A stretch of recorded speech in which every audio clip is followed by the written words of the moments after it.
What's going on, engineers? So I've been using MySQL for roughly 2 decades now, and there's been a lot of things that I wish I knew the day I started using MySQL. So rather than you discovering the same things that I did over the same time period, I figured I would just tell them to you now. So here are my 7 simple tips for being successful with MySQL. The first tip, and this is a big one, is use indexes. Using indexes properly can drastically speed up the query times of your application. And the trade-off is well worth it. You'll have a slight increase in storage requirements and a slight decrease in write speed. But I'll tell you one thing, you show up at a new job, an organization that has a database that isn't indexed at all, and people are just dealing with the really slow response times of the application, and you come in there and index their database, you're gonna look like a hero. And adding indexes are simple. Alter table, table name, add index, pick an index name, parentheses, specify the column to index on, and that's it. Next step is to normalize your data and use joins. And this involves storing your data separate from one another and then referencing that data with foreign keys. Now, an example of this is imagine you're making a blog. So you have a post table. In that post table, you have a post ID and a title. At this point, it might be really tempting to store just the author name. But instead of storing the author name, why not create an authors table and then store the author ID in the post table? Then rather than just querying on the post table, you can query on the post table and then join the authors table onto the post table. By doing this, you've done a couple of really important things. The first is that you've set yourself up so if you add additional fields to the authors table, it'll be available immediately in the query. And then the second thing you've done is that if a piece of data changes for an author, you don't have to go and update anything in the posts. Next tip is going to be the use InnoDB. There's really only 2 storage engines with MySQL that people use a lot, and it's MyISAM and InnoDB. But in 2020, you're going to want to use InnoDB. It's an all-around better engine. Besides performing better and the fact that your data is more durable, you also have access to transactions, something that MyISAM does not have. And in 2020, that's something you really need for your database.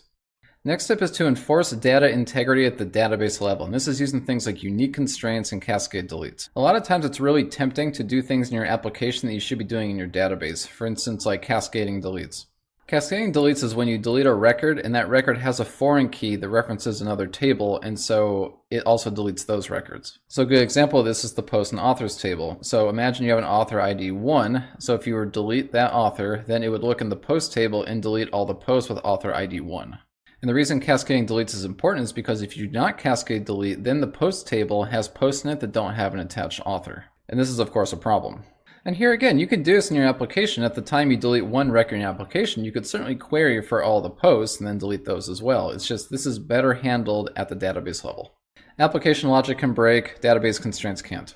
The next tip is to log queries in development. And it's really great to see queries happening in real time. It can help you a lot while you're developing. And I'm really surprised at how many people don't do this because it's so simple to set up. Open your my.cnf file, create a log file like var log mysql.log, do general log file equals, and then the name of the log file, and then do general log equals 1.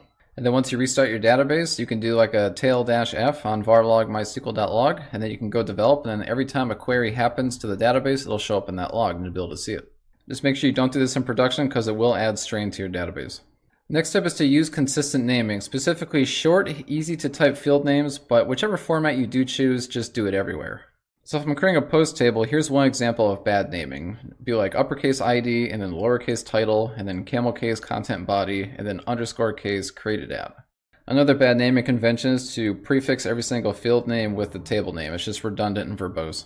A good naming for the post table would be something like post ID, title, content, and create at. Just short, memorable, easy to type names that are all consistent in their format. Next tip is to use transactions for bulk insert. And the reason you want to use transactions is because every time you insert a record, the table has to reindex.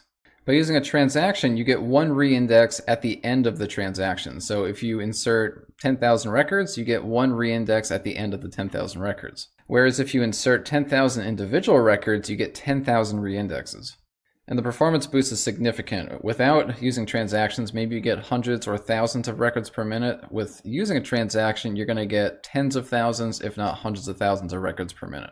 And it's really simple to do. If you have your queries like so, instead of doing this, just add a start transaction at the beginning and add a commit at the end. This has the added benefit of making all your data available immediately at the end, whereby if you were to insert 100,000 individual records, the 100,000 records would slowly insert and they would be visible to your application. If you do it in one transaction, just 100,000 records appear instantly at the end of the transaction. My final tip for you now that you're comfortable using MySQL is if you don't want to waste your time setting up an instance on your own, try out somebody like Linode's one-click applications to get MySQL running fast. Getting going is fast. After you click one-click apps, scroll down to MySQL. You can click that, set yourself a username and also a password twice. Select your database. I'm going to do ChasePix. You can choose which data center it'll go in. You'll want to pick the one that's closest to you for the lowest latency, and they have them all over the world. I'm going to pick Atlanta, which is closest to me. And you can get an instance for as little as $5, which is a capped monthly rate, so you'll know exactly how much you're going to pay for your instance. And after that, click Create. In just a few moments, your instance will be ready. Once the instance is ready, use their built-in console or another means to access your database. You can sign up for a free Linode account today using the link in the description, which is linode.com/engineerman. You'll also get a $20 credit. And we're done. Over the years, these tips have really helped me out a lot, and I think they'll help you out as well. If you have any questions about anything you saw in this video, please leave them below in the comments. And other than that, I hope to see you in the next video. Take care.